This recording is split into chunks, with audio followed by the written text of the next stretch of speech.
We will keep talking here with What's Your Point Overtime, streaming on fox26houston.com and on our Facebook page.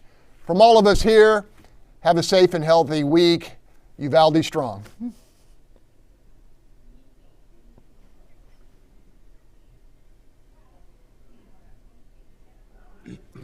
Okay.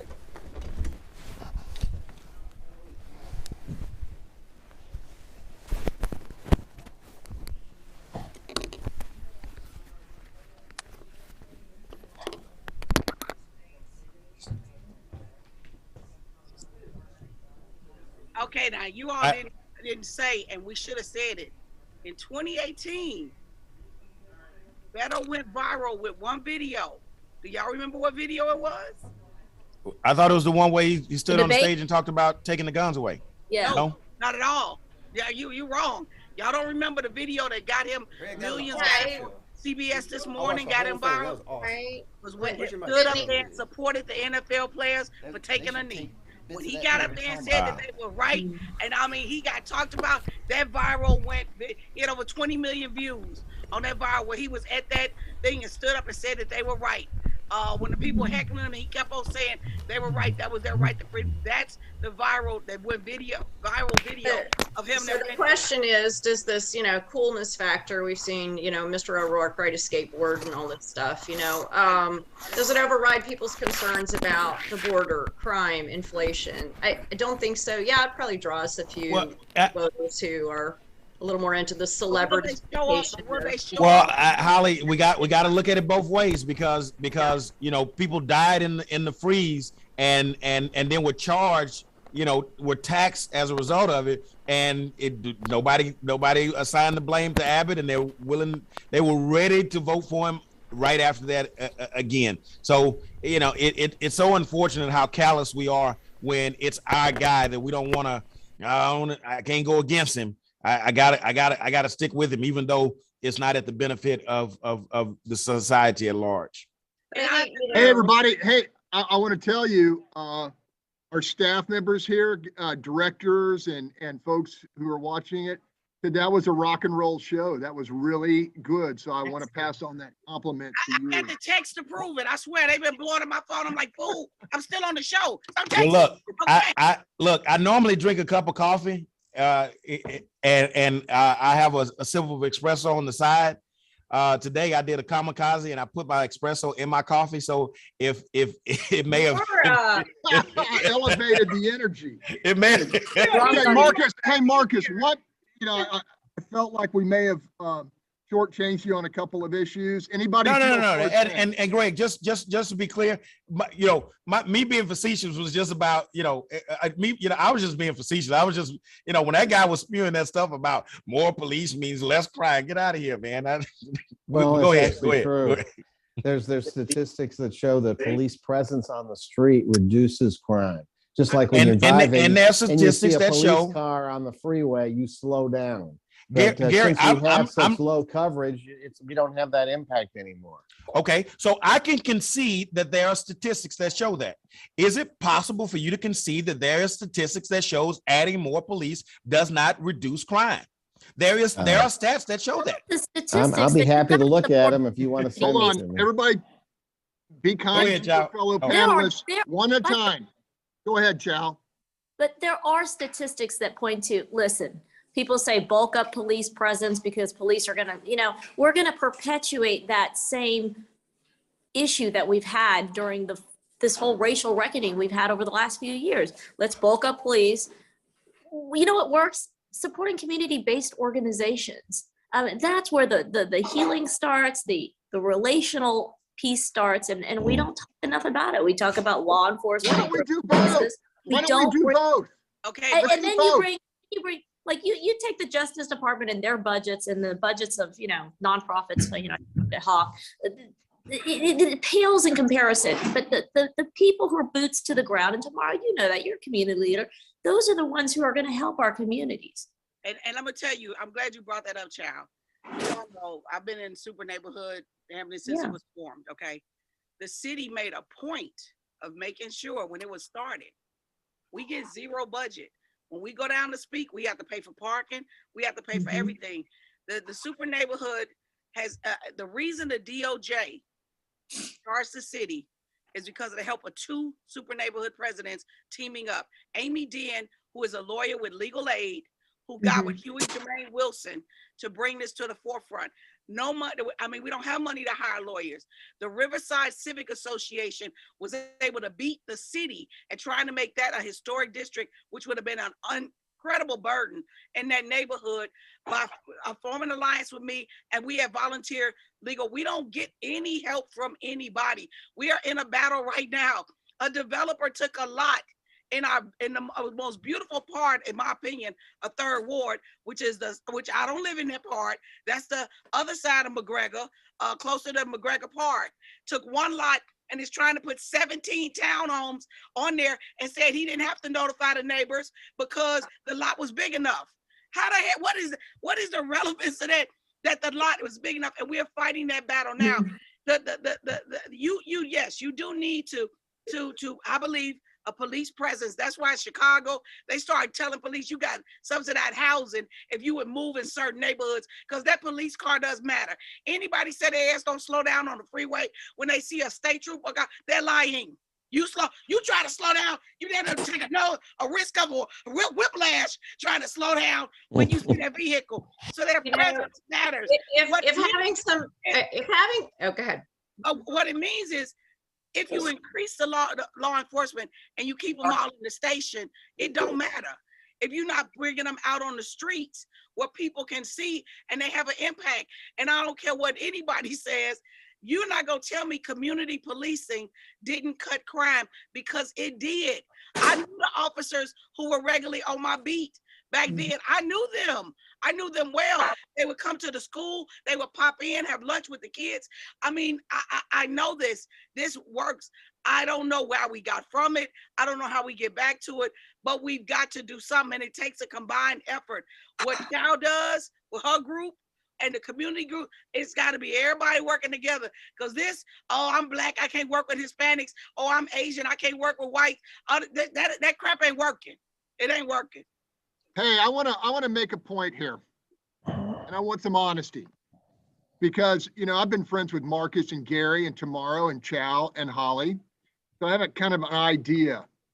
I guarantee you, in your practice, at least Chow's partner and Gary and the successful business that Marcus has, does anybody here? And sorry, Holly, you're a lowly journalist like me. We're not in the same tax bracket. Right. All of your tax. Do all of you believe your taxes are going up as a result of this legislation? Hell yes. Yes. Hell yes. It's not. There's some of it's Taxes are going directly up. and some of it's indirectly, right? Because while on the one hand the Biden administration says they're quote doing everything they can to reduce gas prices, they're not. They're handing out these giant subsidies. They're taxing. They're enhancing the IRS and weaponizing the IRS apparently. And our taxes are all going to go up. Well, and we're they're gonna spending go up. all this, and we're going to spend, Holly, $350 billion to encourage electric cars. But for the average American, they can't afford it since the cost is over unaffordable. 60. And I'll say, driving to Telluride, I can tell you, I went through all these small towns in West Texas. Nobody had any chargers. So if I wanted to travel 1,400 miles, I could go the first 300 and then I'd be done. And the trip and would the end. irony is It's that just crazy. if you're wealthy enough to have an electric vehicle and put solar panels on your house and all of that, you're still dependent on fossil fuels. Right. Absolutely. We want to get to where, we can use more renewables and cleaner technology. We're not there, and we probably won't be there for decades. If everyone in Houston had an electric car, we don't have the energy capacity to recharge. Yeah, all the of grid would. That's what the it would grid crash. we don't have crash. the materials to make we're the not ready. batteries for all those cars. Holly, I mean, expand on it Here's the question, Holly. It doesn't make any sense to try to force this until the technology is in place. I don't know if you guys are paying attention to what's going on in Europe right now, but they're moving into a serious energy crisis coming up this winter. It was announced this week that in France, which is 70% reliant on nuclear energy, they're going to generate about half of the nuclear power they usually do. You've got Russia controlling the natural gas. You've got a serious crisis about to occur. It's going to be cold in Europe. In Europe, and it's going to be very cold. And then you've got, there's riots in Italy right now. There's something big happening with the energy issue. And in the United States, we're ignoring all of that. And we're trying to force everybody to move to so-called renewable or green energy when we're not ready. We don't have the technology. We can't do it yet. Holly, I need you to go back. Holly, go back to what you were saying earlier. And I need you to explain this to people, that even if you go electric, you still dependent on fossil fuels. Would you explain that to them? Because I try to talk to you about being at a restaurant. Tell them, Holly, tell them. Well, first of all, you've got to make those batteries. That's You right. need the material. You've got to do some mining to make the batteries. You've Copper. got to manufacture the batteries. You've got to transport them. Even if you have that car, there's components on that car. Even if it's got a battery in it, it's an electric vehicle. There's components on that car that are made with fossil fuels. Every person in this country every day uses a product that is made from fossil fuels, and you've got to recharge those batteries. They're not, they don't last forever. They have to be recharged very frequently, and you're plugging into a grid. Here in Houston, our baseload power is nuclear. We also get natural gas power. We have some renewables, but most of the renewables here in Texas are, out in West Texas. You've got environmentalists opposing the transmission technology that you need to transport that around. I mean, it's a very complicated scenario, but your electric car, it's great. It's very expensive, and it's still dependent on fossil fuels, no matter how you dice it. Note to Here's the question. globetrotting, Does it reduce? note to you. Does it reduce at all? Sorry, Sorry, Rick. Hold on, everybody. I'm trying to make a joke here. Can't hear you. Note to globetrotting, Chalwin and partner. It's going to be cold in Europe, so keep it on this side of the hemisphere. You talked about I saw talked your about man's shoulder. Her shoulder. Your man's shoulder was on TV. I saw it. Can I answer Marcus's question? Yeah, Mark? it was two part. One, Yeah, and okay, and I hear and appreciate everything you're saying. And I'm part of it. I knew, part of it I did know. So thank you for sharing that. So the question I had, while understanding that it does require the use of fossil fuel, the question I had is, does it reduce or contribute to the reduction of or the change? The problem that we have with climate change. Two, Sure. if this is not the solution, then where is it? Because it's hot as hell, and we know why, right? Because something's happening in the universe. If you're looking at the daily emission of a single vehicle, yes, it's gonna have less emissions than a traditional vehicle. But if you look at everything that goes into the production of the battery, of the vehicle itself, you don't see much of a reduction at all. In fact, you may, in the whole analysis, and of course it's complicated. If you start from beginning to end, you're looking at mining, you're looking at manufacturing, you're looking at transportation of the materials. It's not what it's being sold as. Got it. We've made this point on this program a couple of times. I think Gary first made it. But if we could magically transform the Texas fleet of cars to, say, 20% electric from 2% electric, it would immediately crash the grid, because we don't have the capacity to push that many batteries. Go ahead, Gary. Speaking of the grid, I drove through West Texas.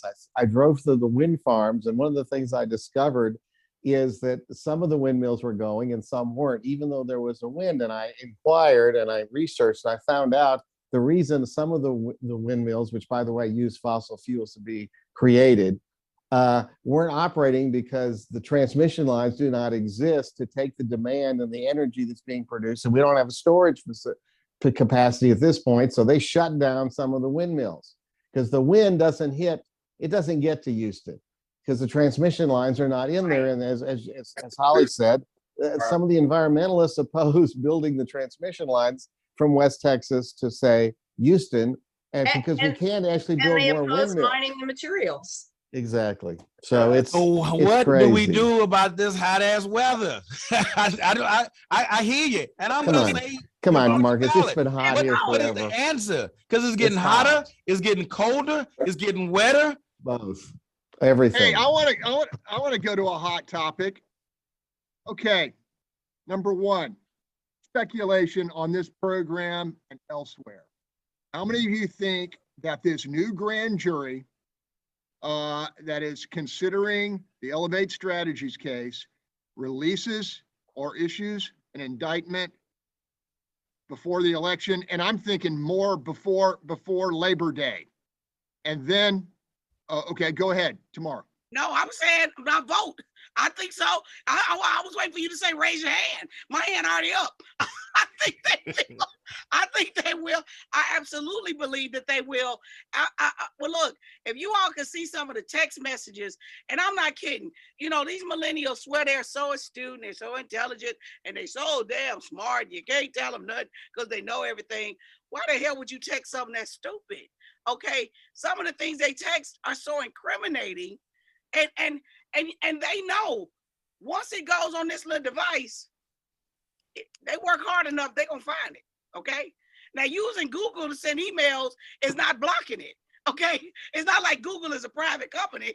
You know, that's not blocking anything. I'm telling you, I do believe it's gonna occur, and I do believe it's gonna occur before the election. I absolutely do believe it'll occur before the election. Holly doesn't have to answer this because she's actually covering this and she may not be comfortable, but Gary will be more than happy to opine on this issue. Well, yes, and here's what I know. I know that the district attorney's office with the Ranger subpoenas got unbelievable amounts of material. I mean, like a whole lot, and the grand jury's been going through it all. We also know that Lena Hidalgo said a month ago she anticipated being indicted. And you also notice she has really lowered her profile now. She's not talking about much of nothing because I think she wants to use the Biden strategy. In fact, her new campaign issue is abortion. She wants to talk about that. So I think the indictment's coming. I'm not sure on the timing. It just depends how quickly the grand jury moves.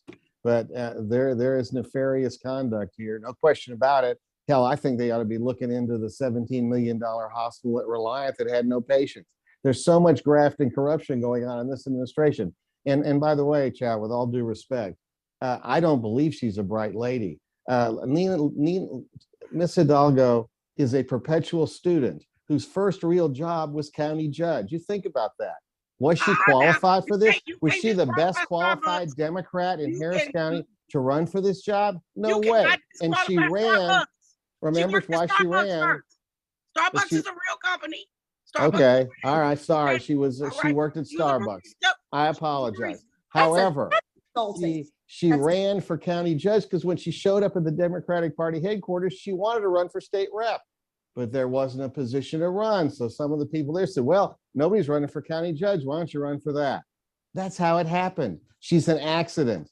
And the ramifications for Harris County are clear. She wasn't qualified. She isn't qualified. She doesn't have the judgment, and she needs to go. I mean, So, and I think the voters are going to oust her. Let me say this. I am not going to, and Gary, I'm sorry, but and Chow, I can't speak for you, but the statement was that she believed that she's very intelligent, and I will not sit here and allow her intelligence to be whacked away at and conflated with her lack of experience. Those are two different things. Someone that is educated in the manner that she was educated, that attended the schools that she attended, that accomplished what she accomplished in her educational career. We cannot, assault her intelligence based on her lack of experience. But she wasn't qualified now, for the other job. stuff that you say, whether she was qualified, whether it was hoax, whether Ed Emmett and his crew didn't believe that it was going to be a legit, a threat. All of that is true, but let's be respectful of her and the hard work that she's put in. I said she was a perpetual student, so I give her credit for being in school forever. I think what a lot of people object to or have come to. And for the record, I voted for Emmett in that election, just so you know.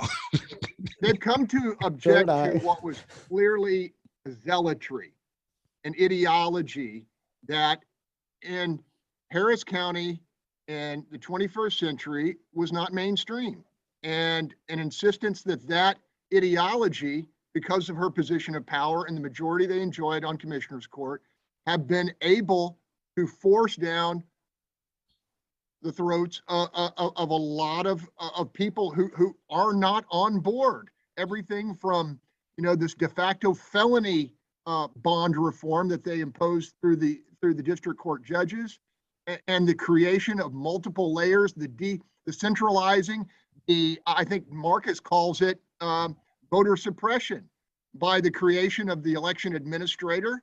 I think there are a lot of things that they said, we know better.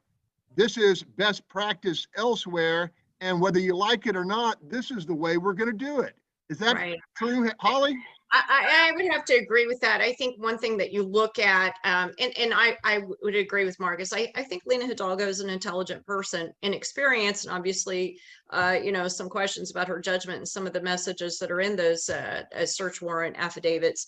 But they brought in these huge consulting groups that clearly had an agenda. They let these consulting groups, or pay these consulting groups, millions and millions and millions of dollars. We've got, the PFM Consulting, Boston Consulting, Rand Corporation, and they come in and they make recommendations that surprise no one, considering the ideological makeup of these organizations.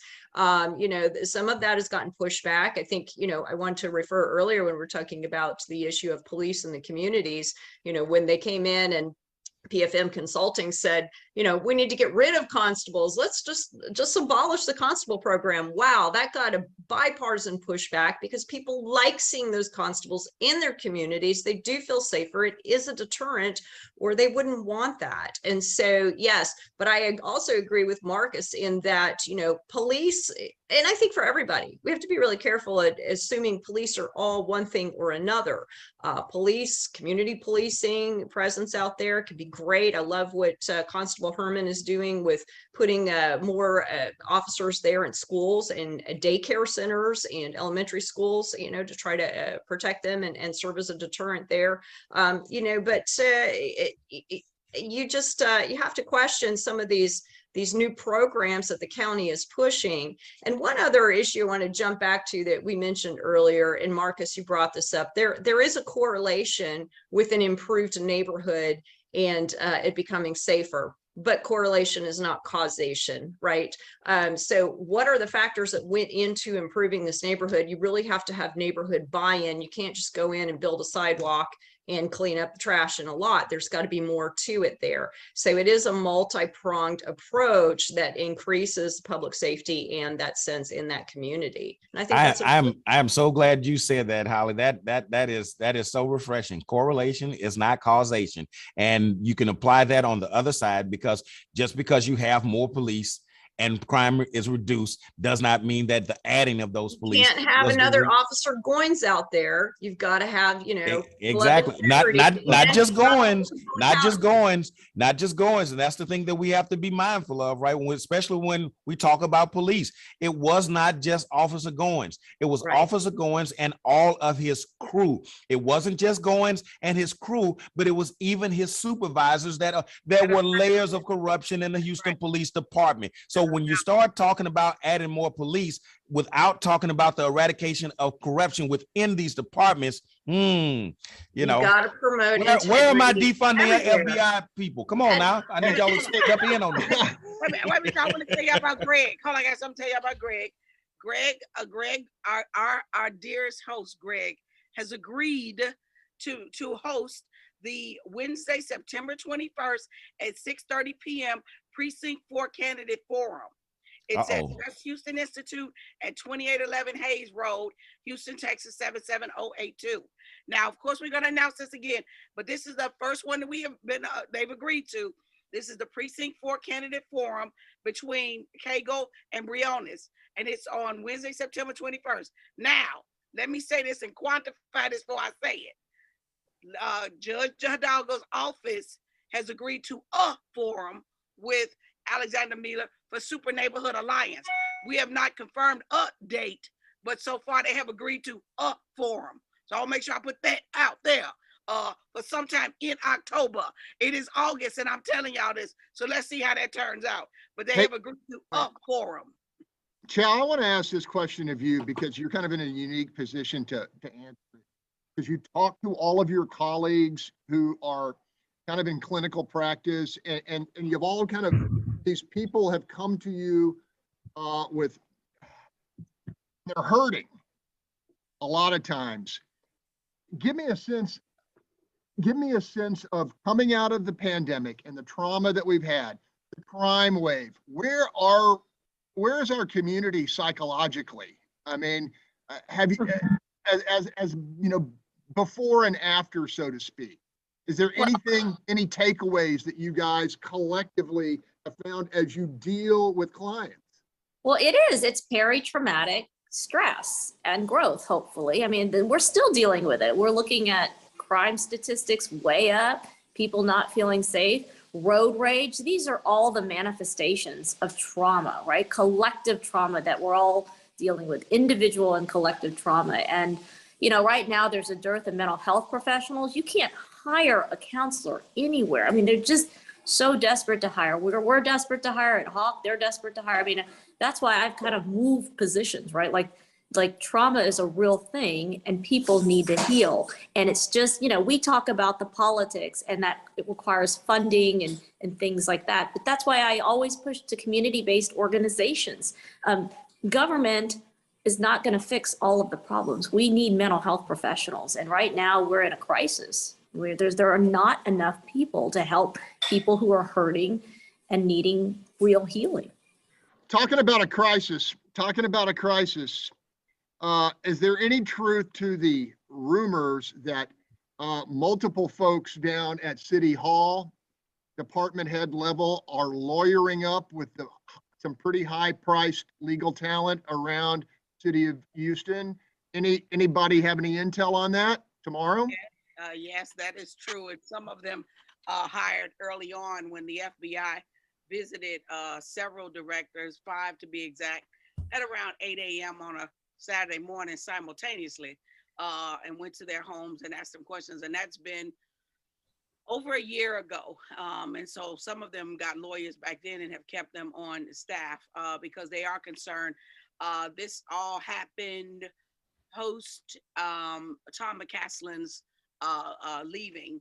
A lot of them lawyered up. And so others have also reached out and gotten lawyers, because what I try to explain, and it kind of, you know, not just Kubosh is powerless, but when you work at any job, but especially, you gotta remember now during the pandemic, I don't know why people act like they forgot this. In 2020, companies just let people go. It wasn't like, oh, I'm gonna get laid off because I know they cutting back. They just let them go. That's why the airlines had all the crisis they had this summer, because my sister works at a particular airline. She said they had to get ambulance out at United. Those people went into convulsions, started having heart attacks, passing out, because they weren't expecting to lose their job. I mean, and some of them were within weeks of retirement. And so the unions had said, okay, well, don't touch anybody who got hired after like 99. Well, the United said, now let's go back as far back as 95. Well, when you've been on a job, 26, 27, that's not something you expected. So when you were able to keep your job, if your boss told your ass, go out there and sweep up the ice so that people won't fall, you got your ass out there and sweep up. So these people have done what they were told to do, not thinking that it was going to fall back on them, and some of it is falling back on them. Well, Tom McCaslin got to the point where, you know what, hell, I ain't doing that one now. I did this one, I did that one. I had questions about this, but I do have children. I need to eat, and they did it. What Charles said is profound. I'm telling you all, if we could look at the world, I ain't talking about Houston, the world as a whole, what COVID did to the world psychologically. We are grown ass people who were told, keep your ass in the house. You can't go to the movies. You can't go to your bar. You got stuff that you had the resources for, you had the vehicle for, you had the clothes for. You were told you couldn't do it. That in itself is traumatizing for you when you grow. You can't go visit mama who in Virginia. This was You can't see your loved ones in the hospital. Exactly. You can't go to the hospital. Kids have to be pulled at When your home. mama dying, your grandmama dying. These people are dying. Oh, I'm sorry. And you can have a funeral, but can't 3 of y'all come to a grandmother who's been grandmama for the whole community. I mean, that has to be addressed. And when you had children, this is my main point right here. In their formative years, told they couldn't go to school. As a parent, I mean, that's mind-boggling. You telling a 28-year-old mama with 3 kids, 6, 7, and 8, you got to teach them, and she barely graduated her damn self. Nobody has looked at that. No Wi-Fi. I mean, there's some serious collective trauma. Exactly. So interestingly enough, Tamara, if you had gone to your school board meeting and made those comments with the passion that you bring to every topic, now we've got an FBI agency that says, you know, you should be investigated as a possible terrorist for making a show at your school board meeting. Right. You know, because you're fending for your kids. Yep. Hey, I'm gonna. This is time for trivia question. What community leader, elected community leader in the greater Houston area, now has the distinction of having not 1, but 2 former employees who have pled guilty to separate bribery charges? I know because I was on the show with you Friday, so I'll be quiet. Wait, say it again, Greg. What elected official, current in our community, has the distinction now of having not 1, but 2 former employees who have pled guilty to federal bribery charges within the last year? Do they currently serve in the county? Yes. He's the current county or They currently serve in the county. Rodney Ellis. Is there a correlation and causation? Correct. Ding, ding, ding in the middle square. In our Rodney Ellis, both Rhonda Skiller Jones and William Paul Thomas, both worked for him. And he is the center. I'm just saying. And he was stunned. Rodney Ellis was stunned in both. Well, the funny part was he gonna say William Paul was like a son to him. William Paul got to be, I don't know, 62, 63, and Rodney was 66. How the hell is that your son? You got some magic breeding abilities. I'm like, what the hell? Okay, when he said that, he sounds so stupid. Get on my head. Okay, I'm surprised okay. Rodney Reckham remembers him. So, you know, Hey, go ahead, Marcus. no, I was gonna ask Gary, are you familiar with all of the charges that came in the Goins case as a result of the investigation that happened? I have reviewed it, and I share your concerns. And you know, Marcus, what's interesting, everything that we went through in 2020 with the bad police in some parts of the country, they're a small minority, but they are bad eggs, has resulted in it being very difficult for police to recruit quality candidates to be police. In Houston, they've lowered the standards. I mean, I'm thinking, when I read that, I said, no, we should be lowering the standards. We should be raising the standards. We want better people to do this job. But because we've demonized everybody for the minority that were terrible, it's made it much more difficult to recruit. I brought that up because some of our Facebook friends have questioned how did I know the information that I knew about the Goins case, and my response was quite simply, I read it. Yes, it's been reported. There was research done by the FBI. There were charges that were brought up against the district attorney. Now, whatever happened with the officers that were charged with the scandal of overtime pay? Does anybody know? Holly, do you know? I don't know. Okay, got it. That one. Yeah. Hey, tomorrow I asked this during the regular program. And I'm going to say this, Pearl Meek, our executive producer, and we work together on politics, said that 50 to 60% of the bond issues in the communities surrounding Houston, either last November or in the spring, failed. Do you think that there is any chance, based upon your discussions with folks, middle-class homeowners, that they're going to green light this bond issue? Absolutely not. You have people who, for the first time in their life, I being one, put food back in the grocery store because it was too damn high. Because yes, I'm a damn good cook. Okay, I ain't trying to get no job in Marcus, but I'm a damn good cook, and I can cook oxtails like nobody business. But when it said $26 for barely 5 bones, I put that right back up there and said all oxes are safe around me until that price go down because I'm not about to pay that. So when you have people in the middle class having to cut back and everything, and now you saying that you're going to raise my taxes when you already raised the value of my house to a point that I don't even believe I can even get. But if I go protest, you're going to tell me what the house that's brand new, 4 or 5 doors down from me, that looked like it came straight out of River Oaks and got dropped here is worth. No, they're not going to go for this bond thing, especially when it's not a bond. And stop using that word. It's a damn blank check. We'll tell you what we're going to do with it after you pass it. Hell no. Hell no. Not no. Hell no. You bring up a good point too. You know, inflation is still a problem, even though it eased a little bit last month. It's still 8.5% over the year, but food prices are up 13%. Year over year. And Holly, that's not included. It's 13% year over year. That's not including the percentage that the points that had gone up the year prior to that, right? So it is crazy. But I gotta say this, right? Because we're talking about inflation, and I don't know if we've talked about the recession or that's looming or that's projected or so on and so forth. Man, look, in the last couple of weeks, I've been to. I rarely go to malls, right? I very seldom go to malls. But my son just went away to college, and we just got back from DC, dropped my son off at Howard. And I went to the mall specifically to look for something, right? And as I'm walking through the mall, I was like, oh my God, where is the recession that they're talking about? Right. Wow.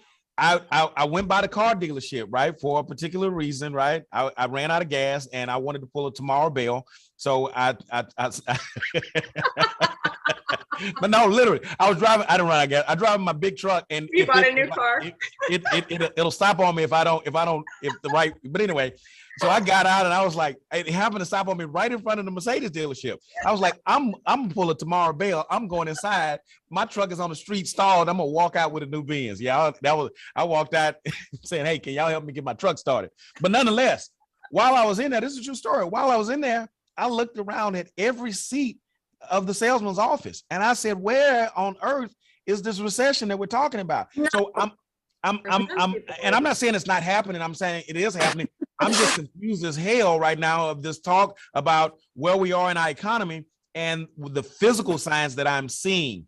And I don't know. I don't know how to balance it. If somebody has an answer, it's going to impact different people at different levels, right? There's obviously still people in the state of Texas who can make $1 million campaign donations. I'm not one of them, but there are people making money. But if you're in a certain segment, it's not happening. Here's a stealth issue that for our overtime folks that like the real inside scoop, there is a suggestion that the $1 million they propose to spend to publicize these bonds over the next 85 days is a stealth measure in order to boost Hidalgo and Garcia's campaign at public expense. Because guess what? I'll bet money that their pictures, their images are in whatever media they're doing, whether it's digital, whether it's over the air. Remember that they only spent $250,000 for the critical bond issue for flood control. Right. We're talking about quadrupling that. So now that may be just a theory, but keep your eyes out. Even if they know the bonds are going to lose, they can spend $1 million. This is another strategies crap. Another scam. Right, Greg. They're gonna use this for publicity before the election, and you are more than right to get some free street cred on that. Don't y'all fall for the yoke doke. I mean it. Do not fall for that, because I'm telling you, this is not something we can afford. We don't know where we're going. Okay, let's put it this way.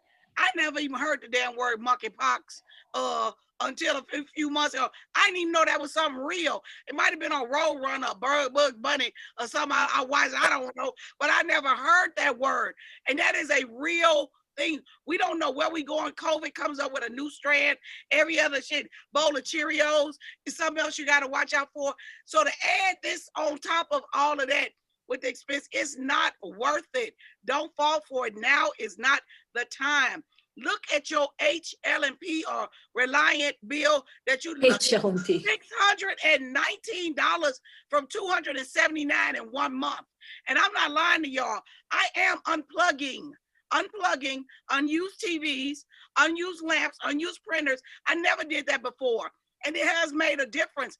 But I'm telling you, we can't afford another layer of nothing when they steady creating bureaucracy with absolutely no conviction. It's like, hey, my friend is out of work. Let me make up a title and give him a new job. This is crazy. Gary. Go ahead, Gary. What I obviously, I mean, I agree with Tamara. She's right. But here's the thing to think about. Based on the track record of Lena Hidalgo and Rodney Ellis and Adrian Garcia, do we trust them to spend another $1.2 billion given all the money they've basically thrown into the toilet over the last 4 years? That's a big question. And then the other point was, Tamara, that everyone needs to know, you vote for this, you're voting to increase your taxes. Yeah. You know, in Dallas County, where you may want to operate in the future, Marcus, those kind of Democratic county commissioners, they had the same massive increase in appraisals that results in a tax increase. They voted to cut taxes, cut the tax rate. Have you heard that proposed by Lena Hidalgo, Adrian Garcia, or Rodney Ellis? No. And in fact, you go back last year, remember, it took Cagle and Ramsey to walk out to stop a rate increase on top of the appraisal increase. These people are a threat to your pocketbook, your livelihood, and for retaining your home. I'm glad you brought that up. And I will agree in part with what you're saying, Gary. I think that the amount of trust, you know, that the community has in terms of, I don't know if this community, particularly African American community, is trustful of bonds, period, right? Because it's been proven time and time again that we end up getting the short end of the stick. Yeah, and in reality, the majority of folks end up getting the short end of the stick. We can go from school bonds to the water bonds and all this kind of good stuff. You find a lot of stuff that ends up happening across the board.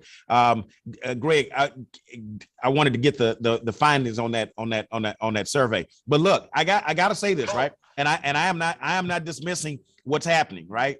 Or excusing what's happening in Harris County. But let's be honest, right? And I learned this as an adult. What's happening in Harris County didn't just start happening under Lena Hidalgo. Harris County Commissioner's Court has been unchecked forever. Period, point blank. Their system was a little tighter. It was a good old boy network, and they got to do whatever the hell they wanted to do because nobody paid attention to it. It wasn't covered the way it's covered in the press now. It wasn't written about the way it's written about. And even if it was, people didn't pay attention to it. I just got to say that, you know, we to this day, we still hold city council on a higher level of accountability than we hold Harris County, when Harris County has more money than the city council. So what's happening now is a result of what we've allowed as citizens to happen over time. That's it. That's my opinion. Hold on. I gotta wait. Because I was bragging on our show and I blew it in the E-block because the producer gave me the results of the poll that Marcus is asking for. 99% of our viewers believe that corruption is commonplace in our local government. That is not a good place to be. And that goes both ways. Yeah. No matter what side. It's all run by Democrats. What do you mean it goes Marcus both ways? Back in the day, the commissioners was on there. It was Franco Lee, Raddick, Eversole, and Eccles. Yeah. Okay. Eccles. Well, Eccles, that's going way back. Come on, Gary. You better tell us how old you are. Okay. Well, tomorrow you said HLMP. You showed your age earlier. You said HLMP. That's true. Okay, I'm still saying that. But listen, El Franco Lee, the lone Democrat on there, was the most powerful commissioner ever, because the Republicans they didn't really care for each other. So they would each try to win his vote because he was the deciding factor. So they would always, nobody carried more stroke in their commissioner role than El Franco Lee. Nobody. Okay, so, and you better not have questioned him. He didn't do interviews. He was not a show horse. He wasn't coming to nothing. Don't invite him to nothing. But he did his job for his community. Those seniors loved him. What he did for them, taking them on trips, the Street Olympics. Marcus, you remember the Street Olympics. For years, gave kids a value, and the Street Olympics was checkers, chessboard, jump rope. You didn't have to just be able to run track. You didn't have to be able to just swim. It was for skating. It was for whatever. He was an awesome commissioner. Rodney sucked like Chuck in replacing him. But I do have a question about that tomorrow, because that was one program that was extremely beneficial that I just found out recently that went away. But the Harris County Aquatic Program had been beneficial to a lot of kids learning how to swim. My kids went through it. All of my kids are 4-stroke swimmers. And this thing disappeared, and I didn't find out till recently. No, I knew that this thing, and the reason I found out is because I was praising a couple of students that I knew that went to school on scholarships for swimming, and they came out of that program, and I didn't understand. I'm ashamed of myself that I didn't know that it had been dismantled, but that was completely baffling to me. Dismantled everything that benefited nonprofit. If it was not transactional, where it looked like he could get some money out of it, and it was just to help citizens, to many people, it looked like those are the programs that went to the wayside, the ones that actually touched the community where they were. Even people who used to work for Precinct 1, even people who still there, say that it is so shame what they don't do for citizens, that El Franco Lee would have fired them if they hadn't do for citizens. And now that's the norm. That's the sad thing about it, because government is not there for them. Government works for us. And when government only works for government, it ain't government no more. Okay? On that profound close, we're going to close out this edition of Overtime. Great week, you guys. Thanks for being in the public square. We miss you. Marcus, I'll just tell you my story another time. That'll work, Holly. We also got to finish this other part about this judge too. I forgot to bring that back up. Panel, we got to let Greg know we prayed for him and his family, and we missed him so much, and we're so sorry for your loss. But I mean it, we miss you, and we're glad you're back, and we still have you and your family, your mom, your children, and your siblings all up in our prayers right now. You and Mario Diaz, because y'all lost your dads on the same day. Mario Diaz at Channel 2 lost his dad too. So you are in our prayers, and we love you. Y'all have a great week. Thank you, Greg. Everybody.